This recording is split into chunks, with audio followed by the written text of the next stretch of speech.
안녕하십니까. 오늘은 자동차의 충전 장치 두 번째 시간으로 자동차 발전기의 출력 전압과 충전 전류 측정 방법 그리고 발전기의 회로도에 대해서 공부하도록 하겠습니다. 먼저 발전기의 출력 전압을 측정하는 방법입니다. 발전기의 출력 전압은 자동차의 시동을 켠 후 먼저 엔진을 충분히 워밍업 시킵니다. 그래서 냉각수 온도가 85도에서 95도 정도 올라왔을 때 측정을 하면 되겠습니다. 엔진의 회전 속도는 2500rpm 정도를 유지시킵니다. 그리고 발전기 출력 전압은 발전기 L단자 또는 배터리에서 측정할 수 있습니다. 여기 보면 발전기 L단자가 이렇게 나와 있고요. 여기 발전기 B단자가 있습니다. 여기 측정을 해도 되고 아니면 직접 배터리에서도 측정할 수 있습니다. 발전기의 충전 전압 규정값은 2500rpm 기준으로 약 13.5에서 14.9V 정도가 나와야지 정상입니다. 만약에 배터리 발전기 출력 전압이 15V 이상이 되면 어떻게 될까요? 그러면 배터리는 과충전돼서 망가지게 됩니다. 따라서 발전기 출력 전압은 13.5에서 14.9V 정도가 나와야 정상입니다.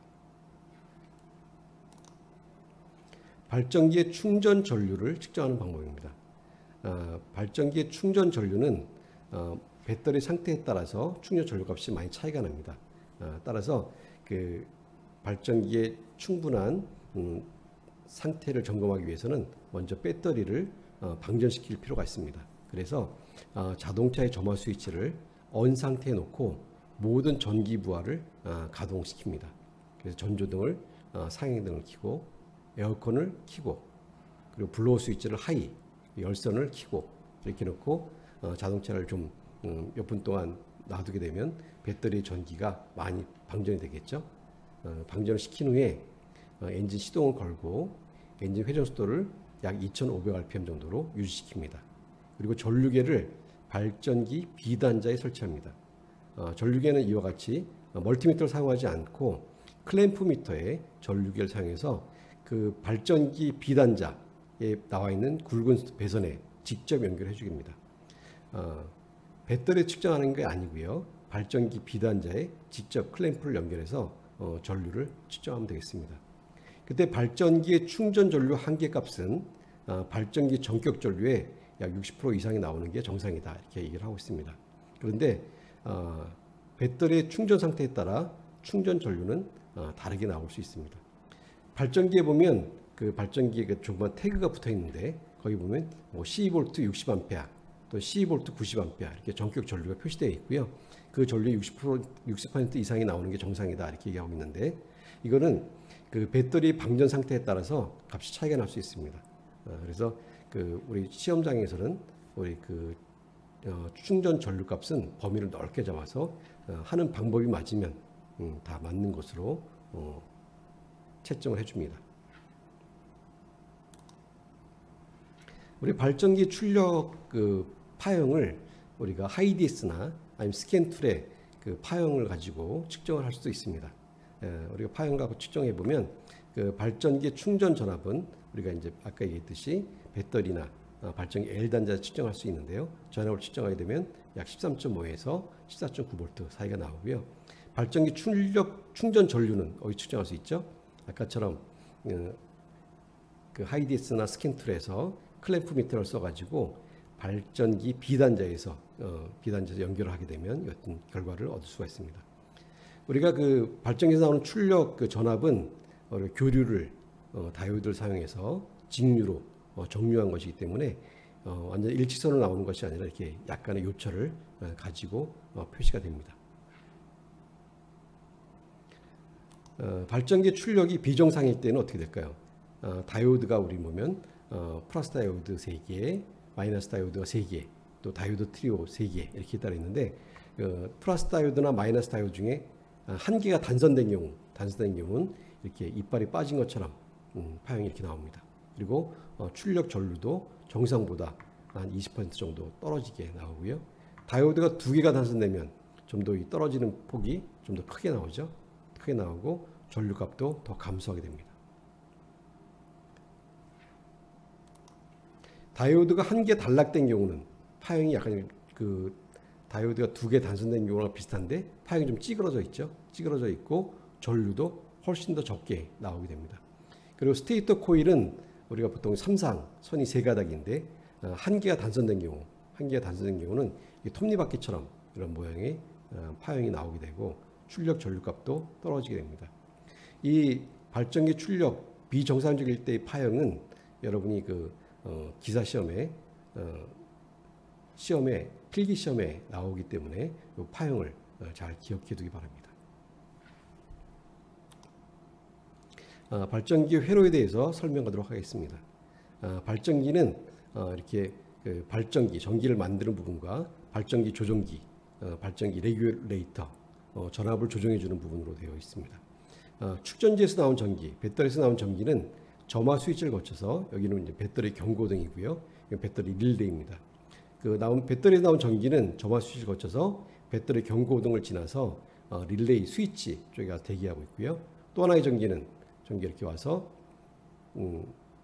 밑으로 지나서 릴레이 코일을 지나고 이 전기는 L단자를 들어가서 L단자를 통해서 전기가 쭉 내려갑니다. 쭉 가서 발전기 로터로 들어가게 되고요. 로터를 통한 전기는 그 발전기 조종기의 TR2 컬렉터에서 대기를 합니다. 트랜지스터가 작동하기 위해서는 베이스에 전기를 넣어줘야지만 트랜지스터가 작동하게 되죠. 아까 L단자에서 온 전기는 이쪽으로 와서 로터로 지났는데 또 하나 전기가 오른쪽으로 또 갈 수가 있죠. 전기가 가서 TR2 베이스에 전기를 넣어주게 되면 트랜지스터 2가 작동을 하게 됩니다. 작동을 하게 되면 전기가 아까 로터를 통해서 나왔던 전기, 콜렉터에서 대기하고 있던 전기가 트랜지스터 2가 작동되면서 접지가 됩니다. 접지가 되게 되면 로터가 자화가 되겠죠. 로터가 자화되고 또 그 전기가 그 점화 스위치를 거쳐서 그 릴레이의 코일을 거쳐서 L단자를 통해서 전기가 흐른 거기 때문에 릴레이의 코일이 자화가 됩니다. 자화가 되게 되면 릴레이가 작동되면서 자화가 되면서 스위치를 붙여주죠.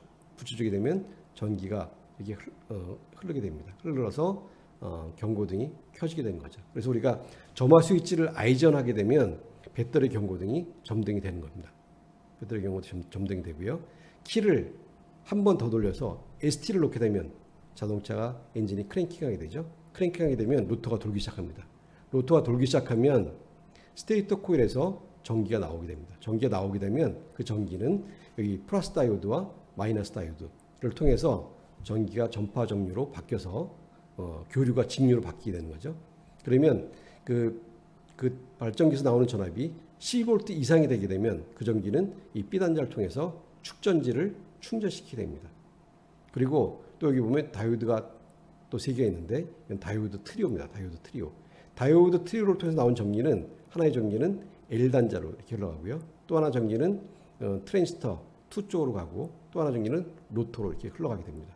그래서 여기서 나온 전기가 12V가 되게 되면 어떻게 될까요? 12V가 되게 되면 이 하는 전기가 12V가 됩니다. 그럼 L단자의 전기가 12V고 배터리의 전기가 12V면 배터리의 전기가 L단자로 흘러갈 수 있을까요? 없을까요?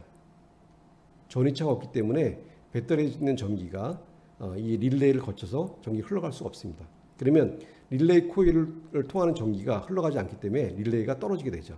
그러면 경고등이 꺼지게 됩니다. 그래서 발전기에서 10V 이상의 전기가 나오게 되면 릴레이가 작동되지 않기 때문에 경고등이 꺼지게 되는 거죠. 그래서 경고등이 꺼졌다는 얘기는 발전기에서 이제부터 12V 이상의 전압이 나온다.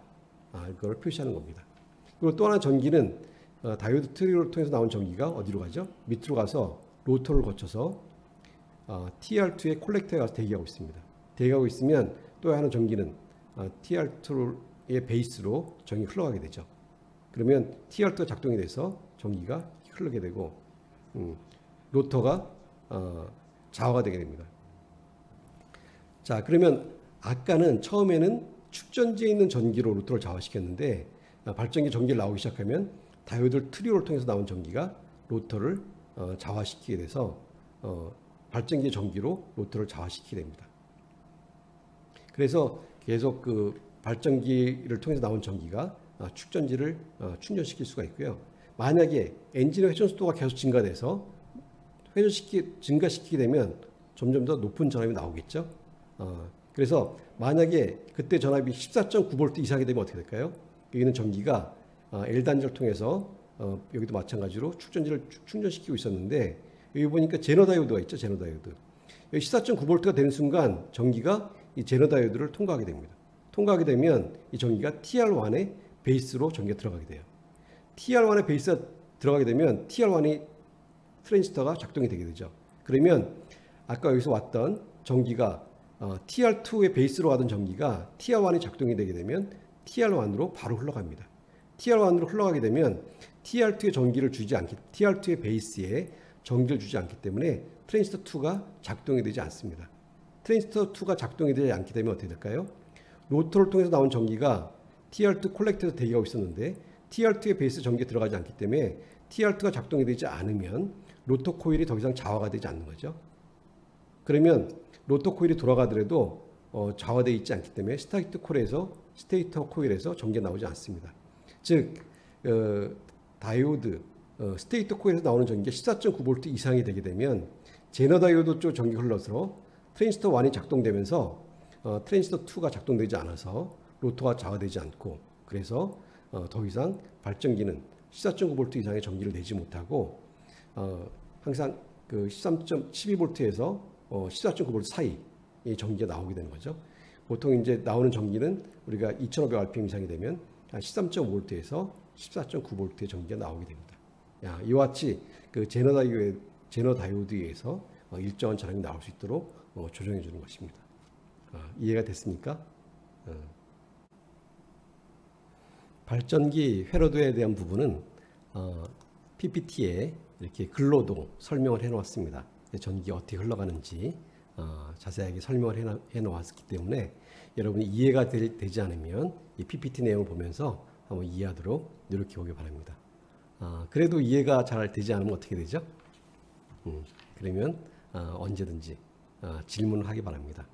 오늘은 그 발전기의 출력, 전압과 충전 전류 측정하는 방법 그리고 발전기 회로도에 대해서 공부해 보았습니다. 예, 수고했습니다.